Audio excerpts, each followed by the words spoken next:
ምንም ነገር አይስጡ፣ ጊዜያቸውን ይስጡ። አለቀ ደቀቀ።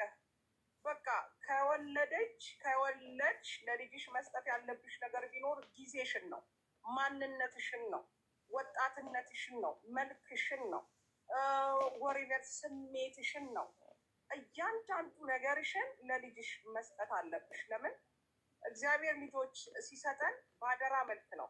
በአደራ መልክ እንድናሳድጋቸው ኃላፊነታችንን እንድንወጣ ነው የእግዚአብሔር የሚሰጠን። ልጆች አደራዎች ናቸው ይላል መጽሐፍ ቅዱስ። ልጆች የእግዚአብሔር አደራዎች ናቸው ተብሎ ተጽፏል። ስለዚህ ወሬቨር ዩ ካን ጀስት ኪፕ ጎን። ምንም አይነት ስትራግል አድርጉ። ቶሎ ቶሎ ከተናገርኩኝ ያው ጊዜ ስለሌለው ነው አሌክሶ የምናገረው። ነጥቡን ያዙልኝ እና እኔ ልጆች አሉኝ፣ 3 ልጆች አሉኝ። አንዷን ልጄ 26 ዓመቷ ነው። ትልቋ ልጄ ማስተር አላት እዚህ አሜሪካን ሀገር። አሁን ማስተሯን ትይዛለች 2025። ሁለተኛዋን ድሬ ያለው ሳይኮሎጂ ዲግሪ። ሶስተኛዋ 18 አሁን ልትመረቅ ነው።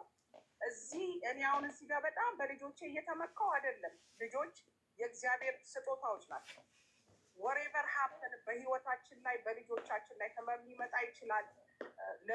ሀዘን፣ ደስታ፣ ወርኤቨር ልጆቻችን ሊበላሹብን ይችላሉ። እኔ ፕራውድ ሊሆንኩ ሳይሆን እግዚአብሔር በረዳኝ መጠን አደራይን ትወጥቻለሁ። የልጆቼ ቅንጣት ያህል አይከነክነኝም። ስለ ልጆቼ ቅንጣት ያህል እነሱ አሁን እያመሰገኑ ነው ያሉት። ለምን በወጣትነቴ ነው የወለድኳቸው። ልጆቼ ለእኔ የጆሮ ጌጦቼ ናቸው። አንጠልጥያቸው የትም ነበር የምዞረው፣ የትም አላምንም። ልጆቼን እናቴን አላምናትም።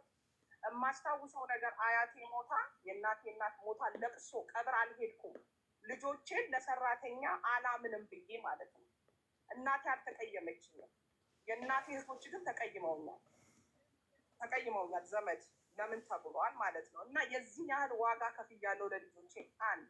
በትዳሬ ደግሞ አጀስ ላይክ ዊ ሰፐሬት 5 years ከባለቤቴ ጋር። ከአንድ ወንድ ነው የወለድኩት። አንድ ወንድ ነው የማውቀው። እዚህ ጋር እኔ አሁን ታሪኬን ምናምን የምናገረው በጣም የምትማሩ ሰዎች አላችሁ ብዬ ስላሰብኩ ነው። አሌክስ ቤትም ስለሆነ ስለማከብረውም ነው የምናገረው። ለአንዳንዶቻችሁ በጣም ትልቅ መልስ ይሆናል። ለአንዳንዶቻችሁ ደግሞ ምነካፍል ትችላላችሁ። አይ ዶንት ኬር ወሬቨር ዩ ጋይስ ቲንኪንግ። እኔ በልጆች አልደራደርም። ሴት። ስለዚህ እኛ ተከባብረን የኖር ነው ለልጆቻችን ስንል ተከባብረን አንድ ቤት ውስጥ ግን ሰፐሬት ሆነን ልጆቻችንን አስመርቀናል። ልጆቻችን